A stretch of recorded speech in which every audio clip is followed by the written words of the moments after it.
how to log in to your Frontier Airlines account. Now in order to log into your Frontier Airlines account using your PC, just simply open your browser that you use and after that search for Frontier or Frontier Airlines in there.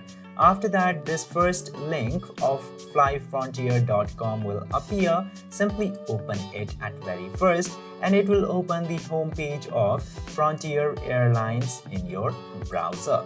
Then you will get to see a bunch of options in this homepage. You just simply need to select this Hi Log In or Sign Up option. Tap into that and you will get this page in order to log into your Frontier account. Simply enter your email address at the very top and enter your password into this second box.